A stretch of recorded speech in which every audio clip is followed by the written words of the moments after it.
तो और मेरे खाने के शौकीनों, कैसे हो आप लोग। यार रक्षाबंधन आ रहा है और रक्षाबंधन पे हम क्या बनाते हैं, कुछ मिठाई बनाते हैं ना।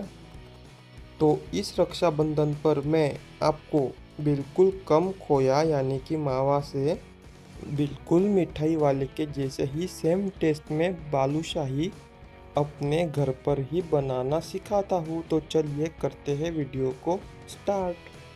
बालूशाही बनाने के लिए सबसे पहले हमें लेना है मैदा। मैंने 100 ग्राम के करीब मैदा लिया है। अब इसका हमें आटा बनाना है, इसलिए बर्तन में भी डाल दिया। अब इस मैदे में हमें 4 चम्मच देसी घी ऐड करना है। तो सबसे पहले मैं डाल देता हूँ। देसी घी डल जाने के बाद मैदे को हमें देसी घी के साथ अच्छी तरीके से मिला लेना है। तो अब मैं इसे अच्छी तरीके से कर लेता हूँ मिक्स। मैदा घी के साथ अच्छे से मिक्स हो चुका है। फिर मैंने इसमें डाल दिया है 60 ग्राम के करीब खोया यानी कि मावा। और इस खोए को हमें रगड़ कर मैदे के साथ मिला लेना है। लेकिन इस तरीके से मिलाना है कि इसके साथ सारा का सारा मैदा अच्छे से मिल जाए, यानी कि मिक्स हो जाए। आप देख सकते हैं अभी कि खोया कैसे मैदे के साथ अच्छे से मिक्स हो चुका है। देख लीजिए, ऐसे ही चाहिए दानेदार। अब इसमें थोड़ा सा ही दूध ऐड करना है, जिससे कि मैदा और खोया की बाइंडिंग हो जाए और इसका एक सॉफ्ट आटा लग जाए। अब इसे गूंदना है, तो मैं गूंद लेता हूँ। देख लीजिए, इसका मैंने मीडियम सॉफ्ट आटा लगा लिया है। बिल्कुल ऐसा ही चाहिए बालूशाही बनाने के लिए। अब मैं आपको हलवाई के कुछ सीक्रेट टिप्स बताने जा रहा हूँ। हमें आटा लेना है और इस आटे को अच्छे से प्रेस करना है। देखिए, ऐसे दबा दबा कर इसे प्रेस करना है, बिल्कुल ऐसे ही बीच में से अपनी हाथों से। अब ये थोड़ा रोटी के जैसा पतला पतला हो चुका है। फिर इसमें हमें ऐड करना है 1 चम्मच देसी घी, इस तरीके से। फिर आटे को अच्छे से लगा लेना है। अब आटे को एक तरफ से मोड़ना है और फिर से और एक तरफ से मोड़ना है और फिर से इसे प्रेशर अप्लाई करते हुए दबाते हुए जाना है, बिल्कुल पहले जैसे किया था वैसे ही। इसके बाद इसी तरीके से इस पर 4 से 5 बार ऐसे ही स्टेप्स अप्लाई करना है। ऐसे स्टेप्स अप्लाई करने से क्या होगा, ये मैं आपको बालूशाही तलते समय बताऊंगा। अब ऐसे ही मैं 4 से 5 बार कर लेता हूँ। देख लीजिए, मैंने इस पर 4 से 5 बार ऐसे ही स्टेप्स अप्लाई कर लिए हैं। फिर हमें आटे को गोल गोल कर लेना है, इस तरीके से। देखिए, राउंड शेप में। फिर इसे दोनों हाथों से ज़ोर से दबाना है। देखिए, पहले एक हाथ से फिर दूसरे हाथ से इसे ज़ोर से ऐसे ही दबाना है। लेकिन इस आटे को अब एक दूसरे के साथ मिला मत दीजिएगा। नीचे रखने के बाद इसको दोनों तरफ से ऐसे थोड़ा थोड़ा प्रेशर अप्लाई करना है थोड़ी देर। और प्रेशर अप्लाई कर लेने के बाद फिर हमें जिस आकार की बालूशाही बनानी है उतनी ही साइज़ के इस आटे के टुकड़े कर लेने हैं। बिल्कुल मैं जिस तरीके से कर रहा हूँ वैसे ही। अब मैं जल्दी जल्दी कर लेता हूँ। अब आटे के टुकड़े हो चुके हैं, तो अब हम बालूशाही बना लेते हैं, यानी कि बालूशाही को आकार दे देते हैं। तो एक आटे का टुकड़ा ले लेते हैं और इसे थोड़ा सा ऐसे दबाना है। फिर इसे इस तरीके से एक ही साइड से, जिस साइड से हमें इसे तोड़ा था उसी साइड से इसे गोल करते हुए जाना है। बिल्कुल मैं जिस तरीके से कर रहा हूँ वैसे ही। आप देख सकते हैं, बिल्कुल ऐसे ही करना है।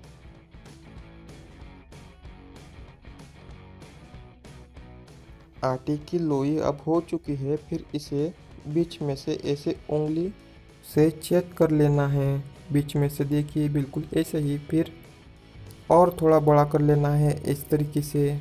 और देखिए, बिल्कुल बालूशाही का आकार इसे आ चुका है। अब गैस पर कढ़ाई रखनी है और ऑयल को होने देना है थोड़ा सा गर्म। तो ऑयल गर्म हो चुका है। फिर मैं इसमें डाल लेता हूँ मैंने पहली बनाई हुई बालूशाही। और कभी भी आप कोई ऐसे बनाई हुई चीज़ तलते हो तो पहली बार में तो सिर्फ एक ही डाल के देखिए और उसे तलिए, क्योंकि आपका मेजरमेंट अगर कम या ज़्यादा हो गया तो इसके फट जाने के चांसेस बहुत ज़्यादा होते हैं। और मेरा मेजरमेंट देख लीजिए बिल्कुल सही है, तो इसे कुछ भी नहीं हुआ।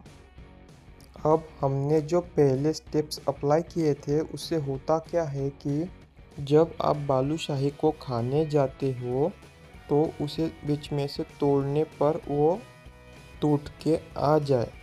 और अगर आप ऐसा नहीं करते हो तो इसे खाते समय ये अंदर से थोड़ी सी हार्ड रहेंगी, यानी कि अंदर से ज़्यादा कड़क बनेंगी।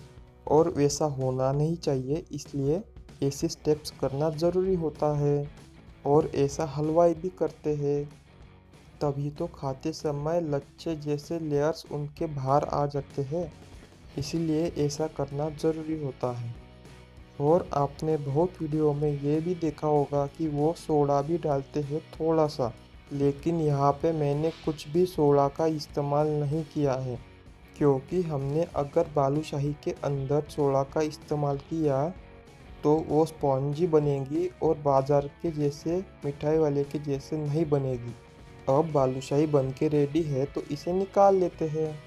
और इसी तरह मैं सभी बालूशाही तल लेता हूँ इसके गोल्डन ब्राउन होने तक।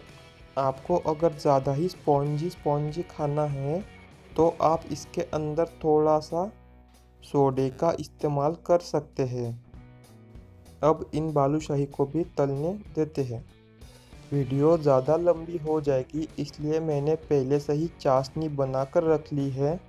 और बालूशाही को हमें थोड़ी सी ज़्यादा ही गाढ़ी चाशनी चाहिए होती है, यानी कि जब हम चाशनी को चम्मच से उठाकर देखेंगे तो वो बीच में से कहीं पर भी टूटनी नहीं चाहिए। देखिए कितनी गाढ़ी बनी है और कहीं पे टूट भी नहीं रही है। ये बिल्कुल बालूशाही के लिए आपको ऐसे ही बना लेनी है।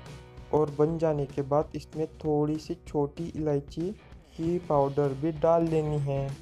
अब हमारी तली हुई बालूशाही में इसमें डुबो देता हूँ, देखिए इस तरीके से चाशनी के अंदर। इसे 10 मिनट के लिए एक तरफ से भिगो के रख लीजिए, बाद में 10 मिनट के लिए और दूसरी तरफ से भिगो के रख लीजिए। और उसके बाद हमारी परफेक्ट बालूशाही बनकर रेडी है। तो फिर देख लीजिए कि बिल्कुल कम खोए से हमने मिठाई वाले के जैसे ही टेस्टी टेस्टी बालूशाही बिल्कुल बनकर रेडी है। देख लीजिए कितनी खूबसूरत दिख रही है ये, और खाने में भी बिल्कुल मिठाई वाले के जैसी ही है। इसके बन जाने के बाद थोड़ा सा किशमिश क्रश करके इस पर डाल दीजिए, बिल्कुल मैंने जैसे डाला है वैसे ही। तो फिर इस रक्षाबंधन पर घर पर ही बनाइए मिठाई वाली के जैसी ही बालूशाही, टेस्टी टेस्टी। तो आपको मेरी बालूशाही की रेसिपी अच्छी लगी है तो चैनल को कर लीजिए सब्सक्राइब। यार प्लीज़ चैनल को सब्सक्राइब कर लो ना। और साथ ही साथ बगल में दिए हुए बेल आइकॉन को भी प्रेस कर दीजिए ऑल पर। इस वीडियो को लाइक भी कीजिए, शेयर भी कर दीजिए अपने दोस्तों के साथ, फैमिली के साथ, फ्रेंड्स के साथ, जिसके साथ हो उसके साथ। और मिलते हैं अगली रेसिपी के साथ, तब तक के लिए बाय बाय टाटा।